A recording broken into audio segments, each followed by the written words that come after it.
All right, so we have conductors, right? They have nuclear cores, and then the electrons can move wherever they want, okay? So if you have a capacitor like this, how do you make the current happen? Well, you can put them together, but you can also just connect them with a wire, right? So you connect them with a wire, and it starts to discharge, okay? Meaning the charges move from one plate to another until both plates are neutral, okay? So current is moving charges. Let's talk about like this on a microscopic level. It turns out charges don't actually move that fast. It's sort of a bulk process. So the electron current is the number of electrons per second that pass through a cross-sectional area of wire. Okay? So if you have these things moving, they don't actually really even move that fast. Is that I sub E or I naught? I sub E. Okay. It's current sub E for electron. Gotcha. Yeah. And it's lowercase I, because I just really want you to be confused. Okay. No, I didn't make this up. Drift speed, that is lowercase v for speed, right? Sub d for drift. So that is the average net motion of the electrons, because electrons kind of bounce around, so you just want to figure out the net motion, and that's in the direction of the current. Okay? So if we call this our cross-sectional area, sorry? I was saying there's a Fast and Furious joke someplace in here. Oh. Nobody make it, please. Fast and Furious electron drift. There we go. Sorry, Taylor. Okay, so this is your drift speed, right? If you take a cross-sectional area, it's how fast the electrons in that region are moving. So we'll call this the wire at some time t, okay? And then the electron density, that's how many electrons there are per unit volume. You put all these things together, you say the electron density times the cross-sectional area times the drift speed gives you the electron current, okay? So electron density is the number of electrons. So like if you had a clump of electrons, it's the number of electrons per volume. This is the cross-sectional area of the wire. This is the drift speed of the electrons. That's how fast they're moving, okay? That's what's happening on a microscopic level. But when we're actually doing circuits, we care mostly about what's happening on a macroscopic level, okay? And when we're thinking about current, what is current?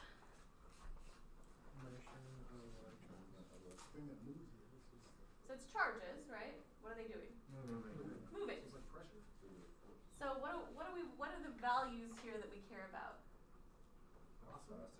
Charge and time, right? How much charge you get per time, okay?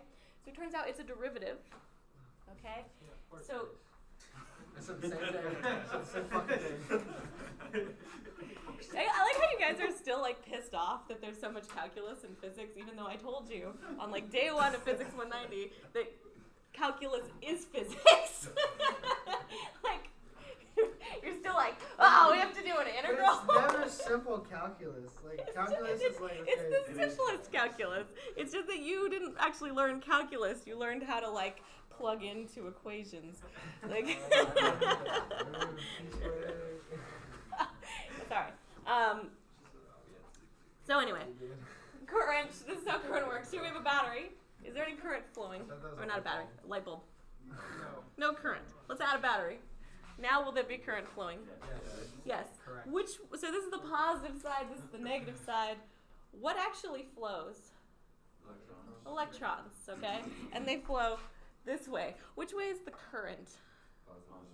Yeah, the other way, unfortunately. So you can think, I'm pretty sure this is Benjamin Franklin's fault that we do it this way. It turns out mathematically it doesn't matter that we consider current to be the flow of positive charges. Okay? But for the most part, current is the flow of negative charges. But we discovered electricity before we knew what electrons were and even what atoms were, because science goes in chronological order, because that's how people think. Okay?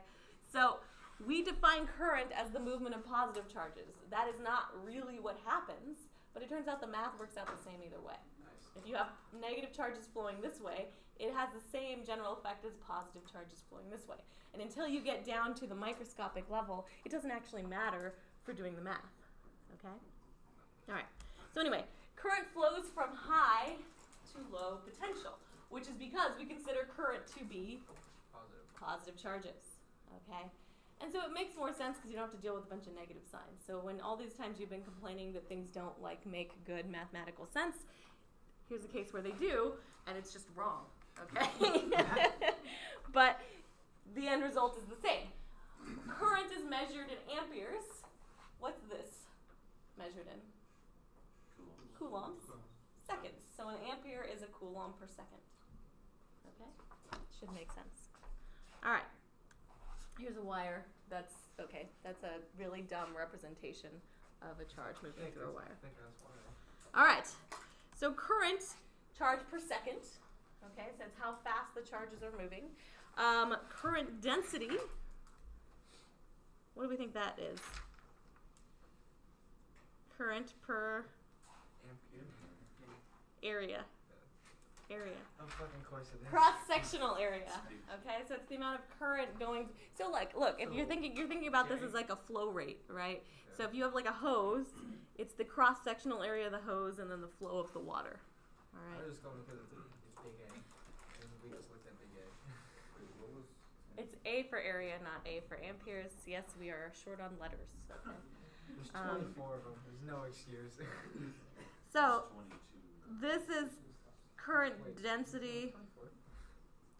Guess what the units of current density are? What are the units of this? Amperes, right? Meter squared. Amperes per meter squared. So current density is in amperes per meter squared, okay? If you want to do it in the microscopic way, it's made up of charge of an electron times the number of electrons, okay? So this is just like an integer. So if you have 3 electrons, this is 3, okay? Except it's the number density. So it's 3 divided by volume. Okay? So number density, this is the drift speed. We could go through the units, but let's not. So it ends up, guess what? You do all this, you end up with amps per meter squared. All right? So, yeah. All right. Any questions? No? We're good? Let's try a problem.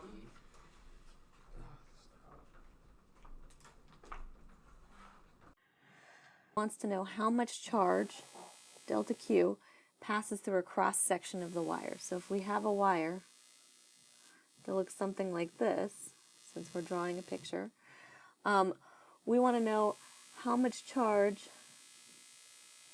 passes through something like this. And we're going to have a current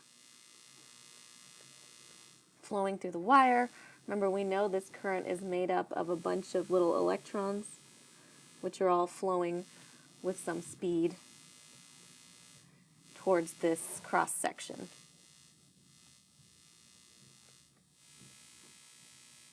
So we want to figure out the total charge that goes past. That's the first part, how much charge passes through a cross section. The next part is we want to know how many electrons, so number of electrons. And the third thing we want to know is what the current density is. All right, so here's our picture. We don't have a lot to go on. We have a diameter. We know that the current is equal to 2.5 amps.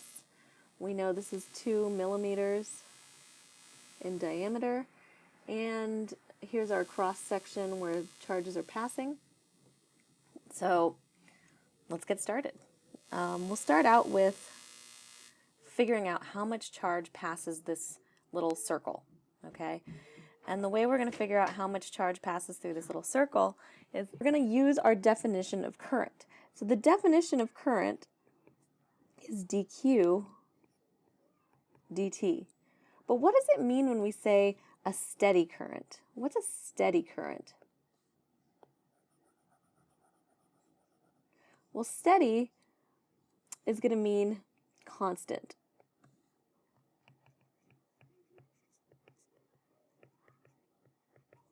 And so if we have a constant current, we can rewrite this as delta Q delta T.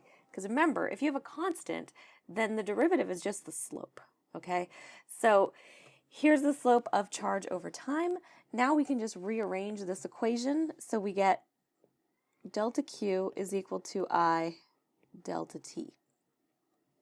All right, well, we know that we have a current of 2.5 amps, and we know that we have a time of 4 minutes. But of course, we don't want this, because amps is charge per second, so coulombs per second, we don't want this in minutes.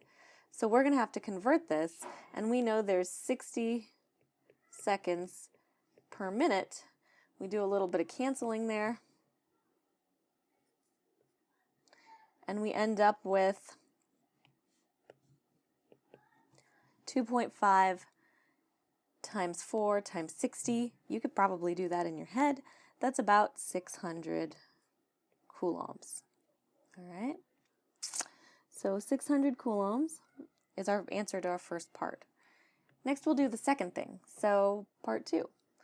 We want to know the number of electrons, which we call N sub E, this represents.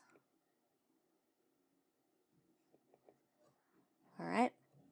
So we have a total charge, but we know all charges are made up of N sub E times the charge of one electron. Okay? We learned this back in the chapter on charge.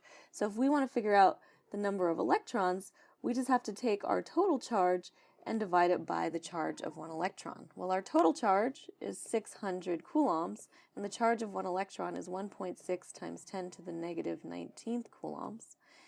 And when we do the math on that, we get something rather large, which is 3.75 times 10 to the 21 electrons.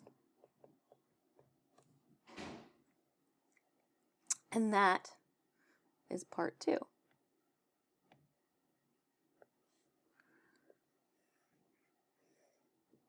All right. Last but not least, we want to know the current density. And this is actually probably the easiest part, because we know that current density is current divided by cross-sectional area. Well, we already know the current, that's given, 2.5 amps. And the cross-sectional area is the area of this circle up here. Okay? So because it's the area of this circle, we know it's pi r squared, all right? But our diameter is 2 millimeters, so what's our radius? Our radius is going to be 1 millimeter, so 0.001 meters squared. When you plug all this in, you get about 8 times 10 to the 5th, or about 80. Oops.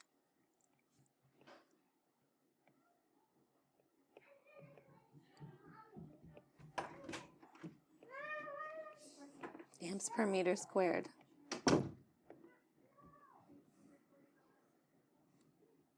All right. So we want to just check to see if this makes sense. Well, 600 coulombs, if we have a 2.5 amps is a rather large current, so that means there's going to be a lot of charge passing through this point. The other thing we want to remember is when we're talking about electrons are pretty small. You need a lot of them to get a current. So this large number of electrons, this makes a lot of sense because remember, electrons are super small. And then, last but not least, you could actually rewrite this. I think if we want to do it sig fig wise, this is going to be 80 times 10 to the 6th amps per meter squared. And that's about 80 micro amps per meter squared, and that's going to make sense because we're dealing with the density of the current. So this is a small cross section. This should be a large amount of current per area. All right. Yeah, we started at current. So let's talk about conservation of current, which is pretty straightforward. So far, current moving charges. What's the mathematical definition of current? dq over dt.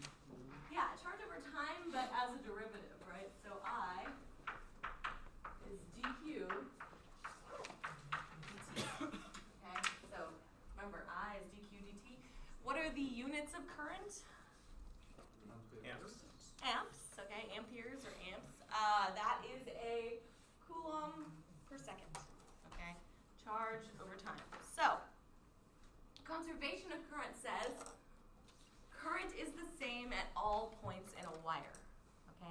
think about this in terms of like flow, like water flow, right?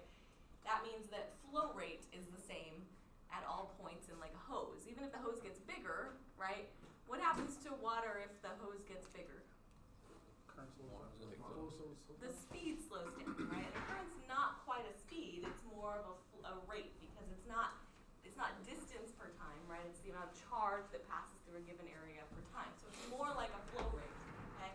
So in a hose, if the hose gets smaller, the water goes faster, but the same amount of water molecules will pass through the same cross-sectional area at the same time, whether it's a big area and it's moving slow or a small area and it's moving fast. Same thing with current, right? The flow rate of current is the same everywhere in a wire.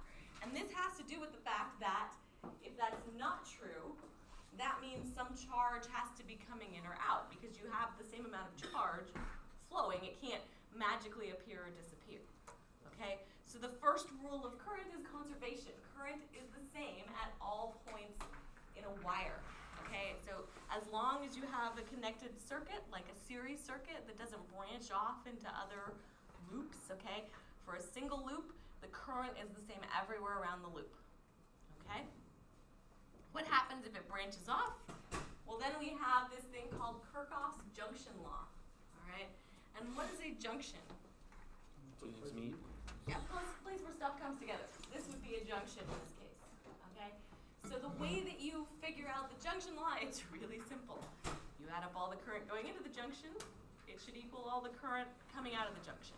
Okay? So here's current in, here's current out. The sum of these currents should equal the sum of these currents because you can't magically add or create current, right? If there's that much going in, there has to be that much coming out. The flow rate always has to be the same. Okay? So total current going into a junction must equal total current going out of a junction. All right. Let's try it out.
Mostly C, let's discuss.